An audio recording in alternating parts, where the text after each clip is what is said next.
Hello दोस्तों, आज एक बड़ा ही इम्पोर्टेंट टॉपिक पढ़ेंगे हम लोग, जिसका नाम है पंजाब में जो सिख धर्म आए थे उनके बारे में। पंजाब के बारे में थोड़ा सा हम पीछे हिस्ट्री देखते हैं। 1707 ईस्वी में औरंगजेब की जब मृत्यु हुई थी, उसके बाद औरंगजेब की मृत्यु के बाद मुगल साम्राज्य था उसका पतन होना स्टार्ट हो गया था। बड़ा तेजी से पतन होने लगा था। उसी के संदर्भ में बंगाल, रुहेलखंड, केरल, हैदराबाद, मैसूर आदि केरल हो गया। इसी के संदर्भ में उसमें एक राज्य था जिसका नाम था पंजाब, है ना। पंजाब का भी स्थापना उसी समय में हुआ था। तो इसके बारे में हम लोग पढ़ेंगे। 10 गुरुओं के बारे में पढ़ेंगे, 10 गुरुओं के बारे में। और उसके बाद गुरु पद, जब गुरु गोविंद सिंह की मृत्यु के बाद जब गुरु पद को हटा दिया गया, उसके बाद जो आकर के सिखों का नेतृत्व किए, बंदा बहादुर, कपूर सिंह, जस्सा सिंह अहलूवालिया, अंतिम में राजा जो आपका हुए राजा दिलीप, इनके बारे में पढ़ेंगे हम लोग। तो ठीक है, चलते हैं हम लोग। देखिएगा सर, 18वीं शताब्दी में स्थापित नवीन राज्यों में पंजाब भी एक राज्य था जिसकी राजधानी लाहौर थी। पंजाब की राजधानी उस समय लाहौर थी। और उसी समय सिख धर्म के जो संस्थापक थे उनका नाम था गुरु नानक। गुरु नानक के द्वारा सिख धर्म की स्थापना किया गया। यानी सिख धर्म के संस्थापक कौन है? तो गुरु नानक।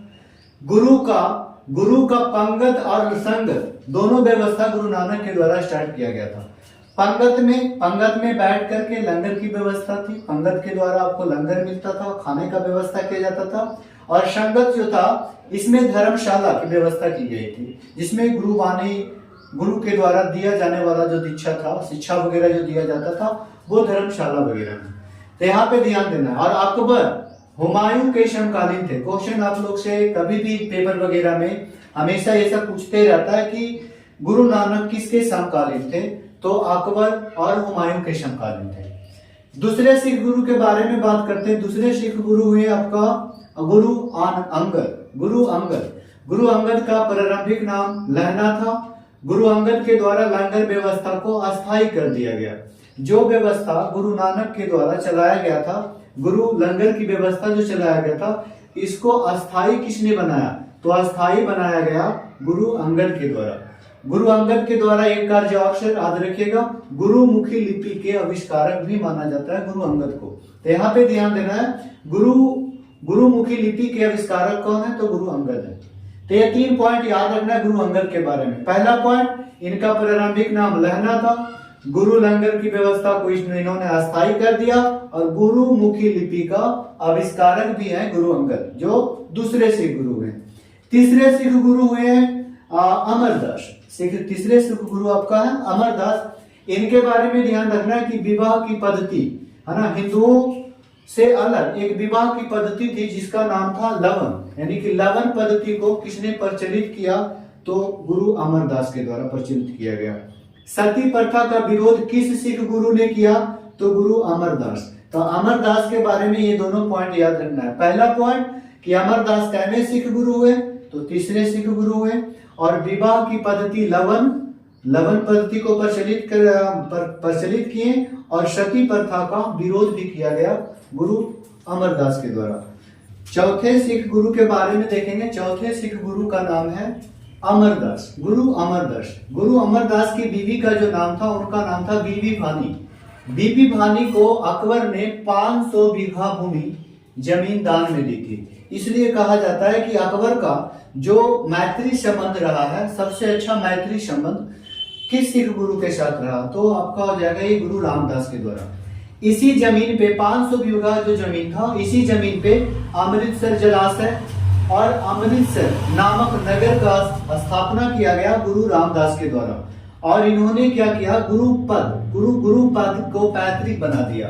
गुरु पैतृक का मतलब ये होता है कि जो सिख गुरु है वर्तमान में, अगले जो गुरु होंगे उनके बेटे होंगे।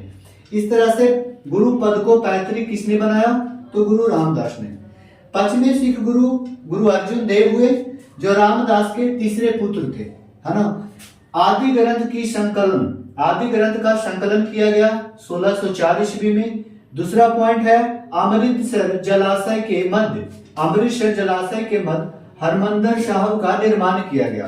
वही अमृतसर जलाशय जो इनके पिता गुरु अर्जुन देव के पिता जो चौथे गुरु रामदास, चौथे सिख गुरु जो रामदास हुए, जिनके द्वारा अमृतसर जलाशय बनाया गया था, उनके मध्य में हरमंदिर साहिब का निर्माण किया गया। किनके द्वारा?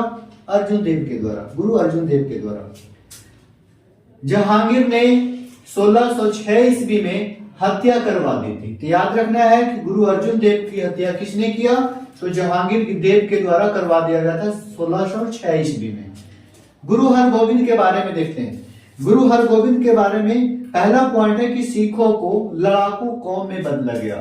सिखों को लड़ाकू कौम में जो बदला गया, किसके द्वारा बदला गया? गुरु हरगोविंद के द्वारा। नगाड़ा बजाने की व्यवस्था, एवं याद रखिएगा यहाँ पे नगाड़ा बजाने की व्यवस्था और सिंहासन पर बैठने के समय में दो तलवार लेकर के, दो म्यान में तलवार लेकर के रखने की व्यवस्था भी हरगोविंद के समय में किया गया था। अमृतसर की किलेबंदी, अमृतसर की किलेबंदी भी गुरु हरगोविंद, है ना, सिख गुरु हरगोविंद के समय में हुआ था। ये याद रखिएगा, गुरु नानक, दूसरे गुरु अंगद, तीसरे अमरदास, चौथे रामदास, पांचवें आपका गुरु अर्जुन देव, गुरु अर्जुन देव याद रखना, गुरु अर्जुन देव, और छठे हो गए गुरु हरगोविंद। सतवें सिख गुरु के बारे में देखते हैं। सतवें सिख गुरु जो है गुरु हरराय हैं। सतवें सिख गुरु गुरु हरराय हुए। शांत एवं अशांत जीवन, शांत एवं अशांत जीवन व्यतीत करने वाला सिख गुरु कहा जाता है गुरु हरगोविंद, गुरु हरराय को। दारा सिखों से अच्छा संबंध रहा है। किनका? गुरु हरराय को। तो इनके बारे में 3 पॉइंट याद रखना है। पहला पॉइंट कि गुरु हरराय कैवें सिख गुरु थे, तो गुरु हरराय सतवें सिख गुरु थे, ठीक है। दूसरा पॉइंट, शांत एवं अशांत जीवन व्यतीत करने वाला सिख गुरु का नाम क्या है? तो गुरु हरराय। और दारा सिखों से किस सिख गुरु का संबंध अच्छा रहा? तो गुरु हरराय का संबंध। 8वें सिख गुरु जो है गुरु हरकिशन। 8वें सिख गुरु गुरु हरकिशन के बारे में देखते हैं कि चेचक के कारण मृत्यु किस सिख गुरु की हुई? तो गुरु हरगोविंद का, गुरु हरगोविंद का। तो यहाँ पे ध्यान देना है गुरु हरगोविंद के बारे में कि गुरु हरगोविंद कैवें सिख गुरु थे? 8वें सिख गुरु, और चेचक के कारण इनकी मृत्यु हो गई थी। गुरु तेग बहादुर, गुरु तेग बहादुर जो हुए, है ना, ये सिख धर्म के 9वें गुरु हुए। इनके संदर्भ में आनंदपुर साहिब की स्थापना, जो पटना में है सर, आनंदपुर साहिब, है ना, पटना यहाँ पे कर लीजिए, आनंदपुर साहिब, आनंदपुर साहिब की स्थापना गुरु तेग बहादुर के द्वारा किया गया। हिंदू धर्म के प्रबल समर्थक, याद रखिएगा, हिंदू धर्म के प्रबल समर्थक कौन थे? तो 9वें सिख गुरु गुरु तेग बहादुर। इनको औरंगजेब द्वारा हत्या कर दिया गया शीशगंज के पास में। यहाँ पे ध्यान देना है कि औरंगजेब ने गुरु तेग बहादुर को धर्म चेंज करने के लिए कहा गया। गुरु तेग बहादुर ने अपने हिंदू धर्म से चेंज नहीं हुए, इन्हीं के कारण इनको औरंगजेब ने शीशगंज के पास, शीशगंज गुरुद्वारा के पास गुरु तेग बहादुर को कटवा दिया था। 10वें सिख गुरु बड़ा ही इंपोर्टेंट है, याद रखिएगा। 10वें सिख गुरु गुरु गोविंद सिंह हुए, जिनका निवास स्थान याद रखिएगा आनंदपुर साहिब, क्योंकि गुरु तेग बहादुर के पुत्र है आपका गुरु गोविंद सिंह। तो आनंदपुर साहिब का जो स्थापना किया गया, है ना, निवास स्थान गुरु गोविंद सिंह का वही आनंदपुर साहिब पटना में है। और कार्यस्थली जो था गुरु गोविंद सिंह का, उसका नाम था पौता। कार्यस्थली गुरु गोविंद सिंह का पौता था। पहला पॉइंट देख ले, दूसरा पॉइंट देखते हैं हम लोग, जफरनामा का फारसी में अनुवाद किया गया। याद रखिएगा गुरु गोविंद सिंह के द्वारा, गुरु गोविंद सिंह के द्वारा जफरनामा का फारसी में अनुवाद किया गया। पाहुन प्रणाली की शुरुआत किसने की? गुरु गोविंद सिंह ने। खालसा पंथ के संस्थापक कौन है? तो गुरु गोविंद सिंह ने खालसा पंथ की स्थापना की थी। और यहाँ पे ध्यान देना है कि खालसा पंथ की स्थापना जो हुआ था, ये बैसाखी दिन हुआ था, बैसाखी के दिन, इसीलिए बैसाखी त्योहार भी मनाया जाता है पंजाब में। 5 ककार की व्यवस्था गुरु गोविंद सिंह के द्वारा वेशभूषा, जो भी सिख होंगे उनको वेशभूषा में केस, कंघा, किरपान, काड़ा और कच्छा, ये सब अनिवार्य कर दिया गया, है ना। ये वेशभूषा के रूप में रखा गया कि ये सब करना पड़ेगा। केस होनी चाहिए, कंघा होनी चाहिए, किरपान, काड़ा और कच्छा, ये 5 ककार। पूछ लेता है कि गुरु किस सिख गुरु के द्वारा 5 ककार की व्यवस्था की गई थी। तो आपका आंसर सही हो जाएगा गुरु गोविंद सिंह। नाम के अंत में सिंह, पुरुष के नाम के अंत में सिंह और महिला के नाम के अंत में कौर लगाने की व्यवस्था भी गुरु गोविंद सिंह के द्वारा किया गया था। पुरुष के लास्ट में सिंह लगाने की व्यवस्था, महिला के नाम के अंत में कौर लगाने की व्यवस्था, ये 10वें सिख गुरु गुरु गोविंद सिंह की देन है। इनके मृत्यु के बारे में जानते हैं। गुरु गोविंद सिंह का मृत्यु गुल खां पठान ने 1708 में नांदेड़, जो महाराष्ट्र में पड़ता है, बहुत बार पूछ लेता है कि नांदेड़ है कहां, तो याद रखिएगा नांदेड़ जो है ये महाराष्ट्र में है। नांदेड़ महाराष्ट्र में हत्या कर दी थी। तो याद रखिएगा कि 10वें सिख गुरु गुरु गोविंद सिंह की हत्या कहाँ हुई? नांदेड़ महाराष्ट्र में किया गया। किसके द्वारा किया गया? तो गुल खां नामक पठान के द्वारा किया गया 1708 ईस्वी में। 1708 ईस्वी में गुरु गोविंद सिंह की 1708 ईस्वी में मृत्यु के बाद याद रखिएगा कि 1708 ईस्वी में जो मृत्यु हुआ था गुरु गोविंद सिंह का, उसके बाद गुरु का पद हटा दिया गया। गुरु का पद हटा दिया गया। उसके बाद आपका बंदा बहादुर नाम के व्यक्ति ने, है ना, 8 वर्षों तक, है ना, बंदा बहादुर नाम के व्यक्ति ने सभी सिखों को एकत्रित किए और उसके बाद 8 वर्षों तक आपका सिख धर्म के विरुद्ध सिख धर्म के लिए लड़ाई करते रहे 8 वर्षों तक। बंदा बहादुर के बारे में पूछ लेता है कि बंदा बहादुर का जो वास्तविक नाम था क्या था? याद रखिएगा लक्ष्मण दास, है ना। बंदा बहादुर का वास्तविक जो नाम था वो था लक्ष्मण दास। इन्हें बंदा बहादुर बोला जाता था। इन्होंने सिख धर्म को सही से, मतलब कि सिख धर्म को रखने के लिए लवगढ़ को अपनी राजधानी बनाई, है ना। सिख धर्म को बचाने के लिए लवगढ़ को अपनी राजधानी बनाई और सबको एकत्रित किया। इन्होंने सिक्के भी चलाए। किनके नाम से सिक्के चलाए गए? तो गुरु नानक और गुरु गोविंद के नाम से। याद रखिएगा बंदा बहादुर ने जो सिक्के जारी किए थे अपने समय में, वो 2 सिख गुरु का नाम पे, एक आपका गुरु नानक और एक पहले गुरु और एक अंतिम में गुरु जो गुरु गोविंद सिंह थे उनके नाम पे सिक्का चलाया गया था। बंदा बहादुर की मृत्यु 1716 में फर्रुखसियर के द्वारा हत्या करवा दिया गया। तो बंदा बहादुर की मृत्यु फर्रुखसियर के द्वारा करवाया गया 1716 ईस्वी में। तो यहाँ पे ध्यान देना है कि कितने वर्षों तक, 8 वर्षों तक संघर्ष किए थे, है ना, सिख धर्म के लिए बंदा बहादुर ने। बंदा बहादुर के बाद एक व्यक्ति आया जिनका नाम है कर्पूर सिंह। देखिएगा कपूर सिंह के द्वारा किसानों को एकत्रित किया गया और एक संगठन बनाया गया। कपूर सिंह के द्वारा दल खालसा की स्थापना की गई। गुरु गोविंद सिंह में हम लोग पढ़े थे खालसा पथ। गुरु गोविंद सिंह में हम लोग खालसा पथ पढ़े थे। ये खालसा पथ है, लेकिन कपूर सिंह ने दल खालसा नाम रखा और सभी किसानों को एकत्रित करके एक दल खालसा बनाया। कृषकों द्वारा नेतृत्व किया जाता था ये दल खालसा को, और दल खालसा को चलाने के लिए जो सैनिक होता था, जो सिख धर्म की रक्षा करता था, उसके लिए एक प्रथा आई थी जिसका नाम था राखी प्रथा।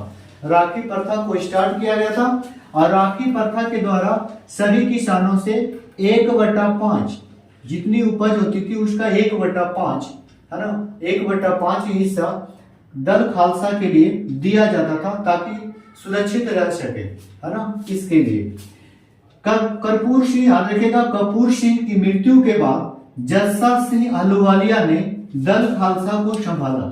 तो यहाँ पे ध्यान देना है, कपूर सिंह की मृत्यु के बाद दल खालसा को किसने चलाया? तो जस्सा सिंह अहलुवालिया के द्वारा चलाया गया। जस्सा सिंह अहलुवालिया ने यह दल खालसा को 12 भागों में बांट दिया गया। निम्नलिखित भाग, पूरे भाग का सबका अलग अलग नाम है, यहाँ पे हम दर्शाए नहीं है ना। यहाँ 12 भागों में बांटा गया और प्रत्येक भाग का जो नाम रखा गया वो रखा गया मिसर। इसलिए कहा जाता है कि दल खालसा को 12 मिसर में किसके द्वारा किया गया था? तो जस्सा सिंह अहलुवालिया के द्वारा। ये 12 मिसर जो हुआ, 12 मिसरों में सबसे प्रचलित मिसर जो थी, सबसे प्रचलित मिशन उसका नाम था सुकर चकिया मिशन। यहाँ पे ध्यान देना है कि दल खालसा को 12 भागों में किसने विभाजित किया था? जस्सा सिंह अहलूवालिया ने। और वो 12 भागों में 12 जो मिसल था उसमें सबसे प्रचलित मिसल का नाम क्या है? सुकर चकिया मिसल। और इसी सुकर चकिया मिसल के जो चर्चित व्यक्ति रहे हैं वो है रंजीत सिंह, महाराणा रंजीत सिंह या राणा रंजीत सिंह। तो यहाँ पे ध्यान देना है, कभी कभी क्वेश्चन आपका पूछ लेता है कि राणा रंजीत सिंह का संबंध किस मिसल से है, तो सुकर चकिया मिसल से। इस तरह से अंतिम राजा याद रखना है, राजा दिलीप सिंह। सिख धर्म के सबसे अंतिम राजा कौन है? राजा दिलीप सिंह है। 10 सिख गुरु के बारे में बताएं, उसके बाद भी हम लोग बताएं कि 10 सिख गुरु के बाद कौन कौन नेतृत्व किए, ये सब का नाम आप लोग को याद होनी चाहिए। पूरा एक बार बढ़िया तरीके से देख लीजिएगा। बंदा बहादुर के बाद आपका कपूर सिंह, दल खालसा, और फिर दल खालसा कपूर सिंह के मृत्यु के बाद जस्सा सिंह अहलूवालिया, और इनके द्वारा 12 मिसलों में किया गया। और 12 मिसल में सबसे प्रचलित मिसल सुकर चकिया, जिनके कौन हुए? राणा रंजीत सिंह, है ना, प्रचलित व्यक्ति हुए। और सबसे अंतिम राजा याद रखिएगा कि सिख धर्म के सबसे अंतिम राजा का नाम राजा दिलीप सिंह है। एक बार फिर से फास्ट में हम लोग रिवीजन करते हैं। ये 10 जो सिख गुरु के नाम बताए, 10 सिख गुरु एकदम वोट पे होनी चाहिए।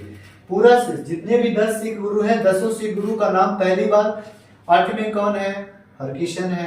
9 में कौन है? 10 में कौन है? 5वें नंबर के कौन है?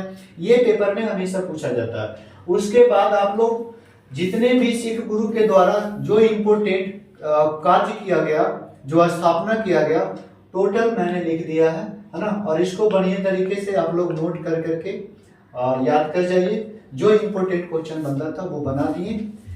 मिलते हैं फिर नेक्स्ट वीडियो के साथ।